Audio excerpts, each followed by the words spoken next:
കാലടി സംസ്കൃത സർവകലാശാലയിലെ SFI ആക്രമണം ജനാധിപത്യ വിരുദ്ധവും ഏകപക്ഷീയവുമായിരുന്നുവെന്ന് സർവകലാശാല സിൻഡിക്കേറ്റ്. വിദ്യാർത്ഥികളുടെ ആവശ്യങ്ങൾ പ്രധാന പരിഗണന നൽകി നടപ്പിലാക്കി വരികയായിരുന്നുവെന്നും ആക്രമണം അപലപനീയമാണെന്നും സിൻഡിക്കേറ്റ് അംഗം ഡോക്ടർ വിനീത് RS പറഞ്ഞു.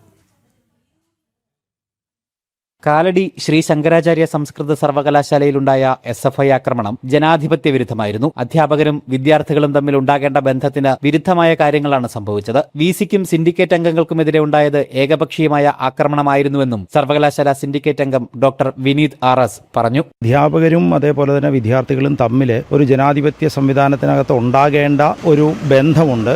ആ ബന്ധത്തിനെ എല്ലാം മറികടന്നുകൊണ്ട് തികച്ചും ഏകപക്ഷീയമായിട്ട് ആക്രമണോത്സുകമായ രീതിയിലാണ് അവിടെ വന്ന സിൻഡിക്കേറ്റ് അംഗങ്ങൾ ഉൾപ്പെടെയുള്ള അധ്യാപകരോടും അധ്യാപികമാരോടും, ഇപ്പോൾ ഉദാഹരണം പറഞ്ഞു കഴിഞ്ഞാൽ വന്ദേ ഭാരത് എക്സ്പ്രസ് ബുക്ക് ചെയ്ത അധ്യാപികമാരുണ്ടായിരുന്നു. വൈകുന്നേരം 7 മണിക്ക് തിരിച്ചു പോകേണ്ടത്. അതേപോലെ തന്നെ മകളെ ഹോസ്പിറ്റലിൽ അഡ്മിറ്റ് ചെയ്ത് വന്നതിന് ശേഷമുള്ള ഒരു സിൻഡിക്കേറ്റ് അംഗം ഉണ്ടായിരുന്നു. അപ്പോൾ അവരുടെയൊക്കെ അപേക്ഷകളെ തൃണവൽഗണിച്ചുകൊണ്ടാണ് മണിക്കൂറുകളോളം അവരെ തടഞ്ഞു വെക്കുന്ന രീതിയിലുള്ള ഒരു പെരുമാറ്റത്തിലേക്ക് വിദ്യാർത്ഥി സംഘടനകൾ പോയത്. അത് നമ്മളുടെ ജനാധിപത്യ സംവിധാനത്തിന് ഭൂഷണമാണോ എന്ന് ആലോചിക്കേണ്ടത് ഈ വിദ്യാർത്ഥികൾ തന്നെയാണ്. വിദ്യാർത്ഥികളുടെ ആവശ്യങ്ങൾ സിൻഡിക്കേറ്റ് അനുഭാവപൂർവ്വം പരിഗണിച്ച് നടപ്പിലാക്കി വരികയാണ്. സിൻഡിക്കേറ്റ് യോഗങ്ങളിൽ പ്രധാന പരിഗണന നൽകുന്നതും വിദ്യാർത്ഥികൾ ഉന്നയിച്ച ആവശ്യങ്ങൾക്ക് തന്നെയാണ്. എന്നിട്ടും SFIയുടെ ഭാഗത്തു നിന്നുണ്ടായ ആക്രമണം അപലപനീയമാണെന്നും അദ്ദേഹം കൂട്ടിച്ചേർത്തു. ജനം, പത്തനംതിട്ട.